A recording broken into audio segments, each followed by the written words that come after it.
Boa tarde. Na aula de hoje vamos continuar falando sobre as raízes, agora focando na questão da fisiologia radicular.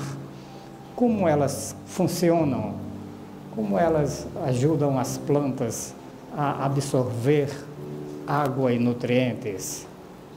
Vamos falar sobre esse tema agora. Para isto, nós dividimos a aula em 5 tópicos: rotas de absorção, absorção de água, absorção de nutrientes, produção de exudatos ou exudação de compostos orgânicos e a extrusão de prótons. Existem basicamente 3 rotas de absorção. No caso, estamos falando de água e nutrientes pelas plantas, que são as rotas apoplástica, simplástica e transmembranar.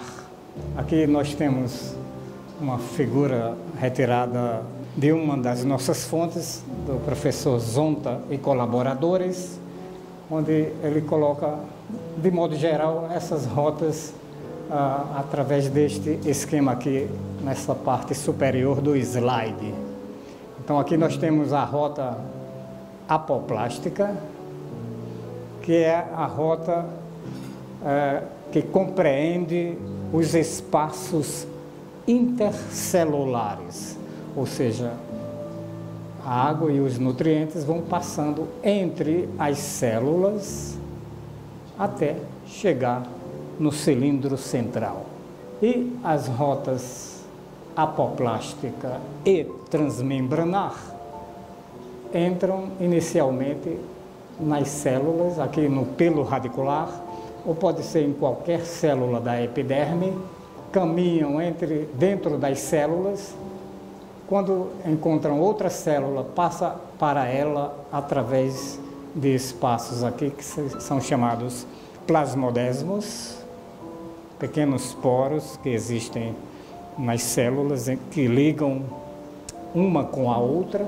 Então eles vão passando por dentro das células até chegar também no cilindro central. Aqui um close destas rotas. Aqui a rota apoplástica, ao redor das raízes, e a rota simplástica. Quando chegam aqui nesta camada que vocês já conhecem, que se chama endoderme, então, por exemplo, na rota apoplástica, ele tem que entrar na célula. Aqui acaba a rota apoplástica aqui, na endoderme, que essas células também são cheias de plasmodesmos, que são esses pequenos canais por onde que interligam ou ligam uma célula com a outra.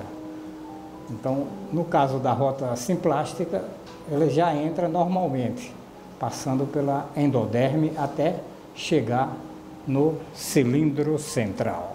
Então, esses plasmodesmos são estruturas anatômicas das células radiculares que ligam, então, como eu falei para vocês, uma célula com a outra, permitindo a realização, a ocorrência desta rota simplástica. E aqui temos algumas evidências da presença dessas estruturas. Aqui é uma microfotografia de um nódulo radicular, onde também existem essas estruturas, onde a seta está indicando, são esses canais que ligam as células adjacentes. Aqui outras evidências dos plasmodesmos, uma seção tangencial de uma parede celular mostrando diversos plasmodesmos numa seção transversal. E aqui esquemas mostrados aí pelos nossos autores, baseados nessas observações, nessas microfotografias. Eles fazem os esquemas ilustrativos para clarear mais o nosso entendimento. Então aqui mostra uma visão esquemática de uma parede celular com um plasmodesmo E esse poro consiste numa cavidade central entre duas constrições estreitas. Em outras palavras, o plasmodesmo é este tubo aqui, cheio de estruturas, aqui chamadas desmotúbulos, uma conexão citoplasmática, proteínas radiais, proteína da membrana plasmática. Então é cheio de microestruturas que fazem a estabilidade deste canal. Aqui um plasmodesmo visto em seção transversal, mostrando essas estruturas. Aqui a membrana, né? E o plasmodesmo penetrando a membrana com as proteínas radiais, o eixo central e a proteína do desmotúbulo. Então são os componentes de um plasmodesmo. E agora vamos ver a questão da absorção da água, que é uma das funções principais das raízes. Então, o solo é o reservatório natural de água. E no solo nós vamos ter os diversos tipos ou as diversas constantes de umidade, como a água gravitacional, a água capilar e a água higroscópica. Então aqui vocês já conhecem essa figura, mostra os tipos de água ao redor de uma partícula de argila. Então, mais encostado na argila temos a água higroscópica, retida com uma força muito grande, de 31 atmosfera, ou melhor, uma tensão. À medida que distancia da argila, a água vai ficando mais livre, a tensão vai diminuindo. Então, aqui para fora nós temos a água mais livre, é a água gravitacional, que não sofre nenhuma influência da fase sólida do solo. É aquela água que segue a força da gravidade. E adentrando, nós temos então a água mais retida. De forma que a capacidade de campo, quer dizer, a água entre a capacidade de campo e a umidade de murchamento é a água que geralmente é a mais disponível, é a que pode ser absorvida pelas plantas e também aproveitada pelos micro-organismos do solo. E como é que a água chega na planta? Quer dizer, como é que a água chega no cilindro central, nos vasos, no floema, de onde ela parte para a parte aérea? Então, são as rotas que eu acabei de falar para vocês. Ela chega até a superfície das raízes, como a gente viu na aula anterior, ou nas aulas anteriores, através dos processos de contato, que são o fluxo de massa e a difusão. E da superfície da raiz, aqui, por exemplo, seria a superfície, ela vai seguir essas três rotas que eu acabei de falar para vocês. As rotas apoplástica, simplástica e transmembranar. Aqui, então, são as rotas numa outra ilustração, retirada do livro do Thais Zeiger.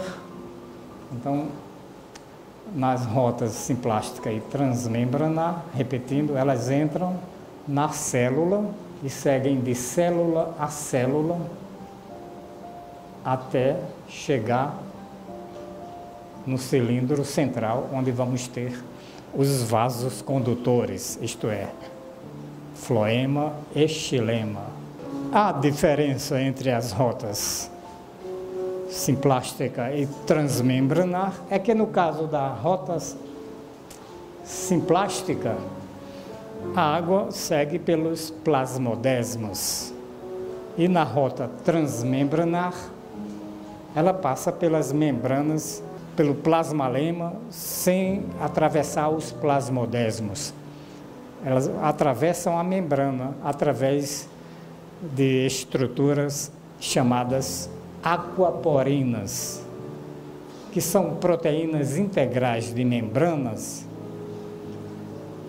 que facilitam a entrada de água. são canais específicos para a água. Então é isso que explica essa rota transmembranar, ou seja, a passagem livre, sem muito gasto de energia, através das aquaporinas. E na rota apoplástica, ele vai entre as células, nos espaços intercelulares, até chegar na endoderme, e daqui ele segue por dentro. Ou seja, aqui não existe mais espaços, então ele tem que atravessar a célula, no caso, através dos plasmodesmos. Então, aqui é uma ilustração dessa estrutura, dessa proteína que eu acabei de falar para vocês, a aquaporina. Então, são proteínas que atravessam a membrana citoplasmática. Então, aqui essa proteína é um canal, na verdade. Ela é totalmente oca e não tem nenhum impedimento, não tem nenhuma resistência para a passagem da água por aqui. A água passa livremente. Algumas moléculas podem penetrar pela célula, pela membrana, sem a intervenção da aquaporina, mas são muito poucas. A maior parte da água que entra nas células pela rota transmembranar é justamente pela aquaporina, entenderam? De acordo com os cientistas, é isso que acontece, quer dizer, é o que explica a entrada livre, sem muita resistência da água pelas membranas, porque essas membranas lembrem que elas têm essa dupla camada, que é uma parte dessa dupla camada é hidrofóbica, ou seja, totalmente impermeável à água. Então, o que explica a passagem é justamente através desses canais. A gente vê um canal isolado, mas acredita-se que hajam em cada célula milhares desses canais que facilitam aí a passagem da água. O terceiro aspecto que a gente comenta nesta aula é a questão da absorção dos nutrientes. Como é que eles são absorvidos? Estamos falando ainda numa parte introdutória. A gente vai ver essa questão da absorção com mais profundidade na sequência. Então, os íons e substâncias que estão presentes no solo, como eu já falei em aulas anteriores, têm uma absorção indiscriminada. Desde que eles estejam numa forma assimilável, eles vão entrar pelas raízes. E neste caso, existem apenas duas rotas de entrada de nutrientes. Aqui não existe o caso da transmembranar, apenas as rotas apoplástica e simplástica, que eu não vou repetir aqui, é a mesma coisa que eu falei duas vezes já nesta aula. Então, a simplástica penetrando as células uma a uma, e a apoplástica entre nos espaços intercelulares, até chegar no cilindro central, onde eles entram no xilema e são conduzidos juntamente com a água até a parte aérea. Então aqui a gente, só para finalizar essa questão, para esclarecer melhor, temos as diferenças entre as rotas apoplásticas, entre as rotas, no caso apoplástica e simplástica. Apoplástica, espaços intercelulares; simplástica, célula a célula, através dos plasmodesmos. No caso da apoplástica, o processo é reversível. Eu estou falando de nutrientes aqui, no caso. Esqueçamos a questão das rotas da água. Eu estou falando das duas rotas de absorção de nutrientes. No caso da apoplástica, quando eles penetram assim entre os espaços, não são absorvidos propriamente, eles ainda vão entrar nas células futuramente, quando chegarem lá no cilindro central e vão para o xilema, depois vão para as folhas e vão realmente ser absorvidos. Então, quando eles estão no apoplasto, como a gente chama, que são os espaços intercelulares, eles estão relativamente livres. Então, eles podem, inclusive, voltar para o espaço externo, dependendo de situações. Eles ficam lá caminhando, mas se algum fator acontecer, eles podem voltar. Então, essa rota apoplástica é reversível. E na rota simplástica não existe isso. Quando os elementos entram, eles seguem direto até, assim, não tem reversibilidade. Eles vão de forma inexorável até o cilindro central, por estruturas como nós chamamos bombas, canais, transportadores, etc. Então, isso a gente vai falar ainda na sequência. E essa rota apoplástica, ela depende da espécie. Tem espécies que a rota é mais rápida ou mais lenta, etc. Então, são fatores genéticos que governam aí a quantidade de cargas negativas no apoplasto. Então, tem uma série de fatores que vão interferir na velocidade de entrada dos nutrientes através da rota apoplástica. Ou seja, ela não é totalmente livre. Agora, no caso da simplástica, acontece em qualquer parte da raiz, desde as células epidérmicas, inclusive pelos radiculares. Na verdade, os pelos radiculares são extensões de células epidérmicas, são componentes da epiderme das raízes. Então, eles sempre vão até o cilindro central, acontecendo em qualquer parte da raiz, em qualquer célula, mas é claro, começa com as células epidérmicas. Na rota apoplástica, o deslocamento, de modo geral, é mais rápido, porque não há impedimento, não há gasto de energia, não há, apesar de ser relativamente livre, mas ele é mais rápido. Quer dizer, nesta rota, os nutrientes seguem de forma mais rápida, numa velocidade mais rápida do que na rota simplástica.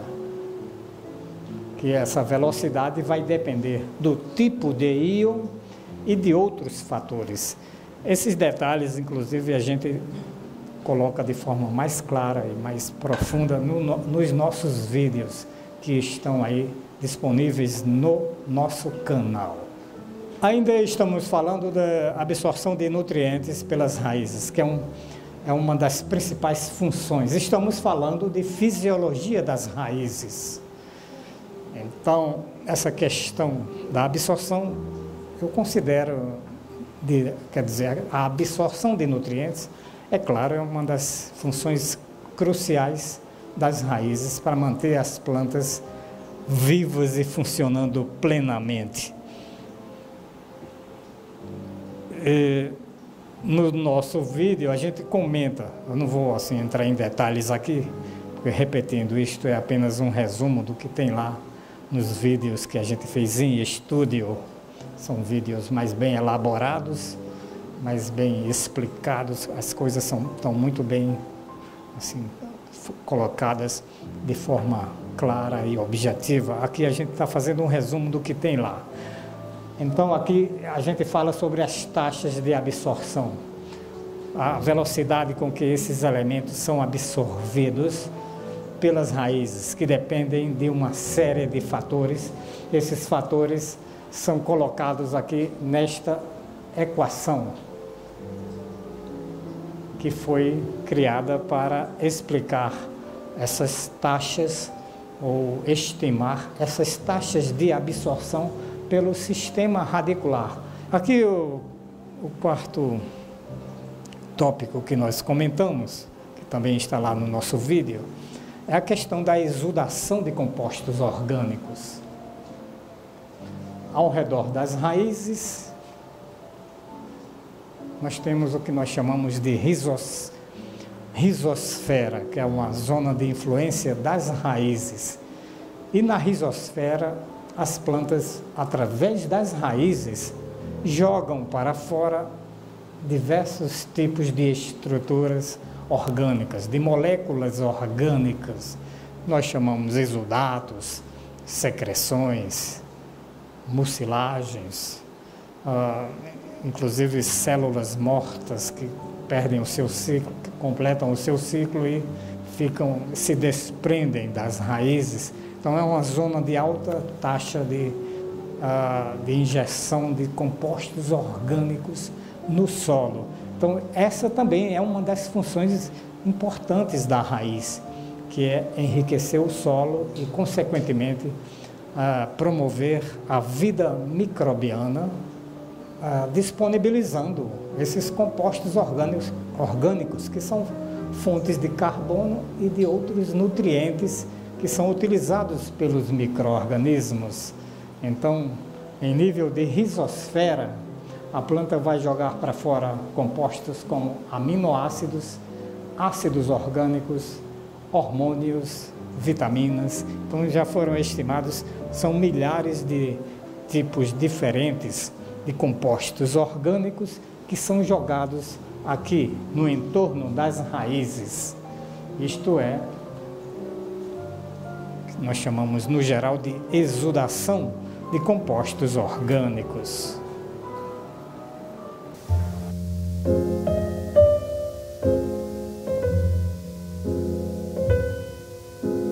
Para finalizar este assunto, nós colocamos esse tópico para vocês, a extrusão de prótons. A gente falou em algum momento sobre isto durante o nosso curso. Acho que lá pelo início do curso a gente colocou essa questão que as plantas jogam para fora compostos que elas não precisam. Isso se chama extrusão. E um dos principais compostos que ela joga, não porque ela não precisa, mas para ela manter o equilíbrio de pH, o equilíbrio eletroquímico interno de suas células, elas têm que jogar prótons para fora. Para que a planta funcione direito, eu acredito que na maioria dos sistemas vivos, inclusive, é preciso que o pH do citoplasma, de todas as células, fique perto da neutralidade. Então, às vezes, quando as plantas absorvem muitos íons de cargas positivas, ela tem que jogar prótons para fora, para equilibrar o pH. Isso se chama extrusão de prótons. E ela vai determinar, essa extrusão é feita por bombas de extrusão, e ela vai favorecer, vai promover a entrada. Se a planta perde H+, ela tem que colocar para dentro, para compensar também o seu equilíbrio interno das células, outras substâncias, cátions e ânions, entram desta forma através dessa extrusão de prótons.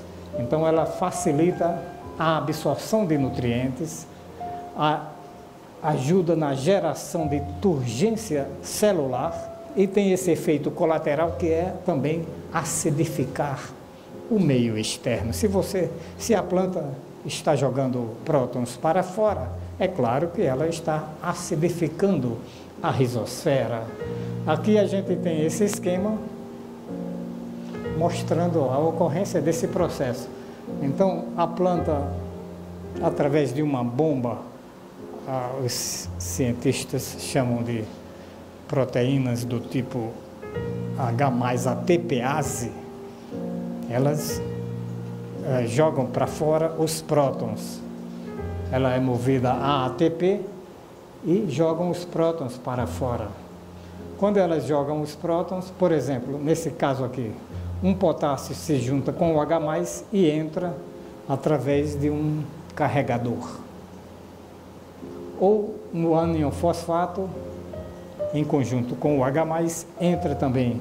Então, diversos tipos de cátions e ânions vão entrando em conjunto, ou pode até ser outro sistema, podem até entrar isoladamente, para manter o equilíbrio eletroquímico das plantas interno.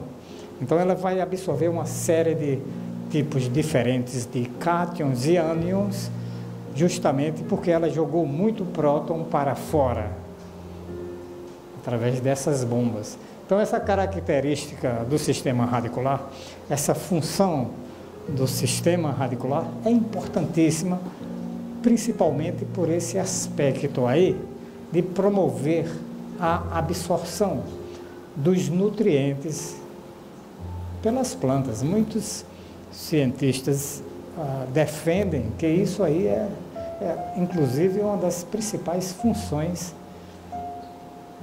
dessa extrusão de prótons, ou seja, é o que explica basicamente a entrada de cátions e ânions pela raiz, e isto não é trivial.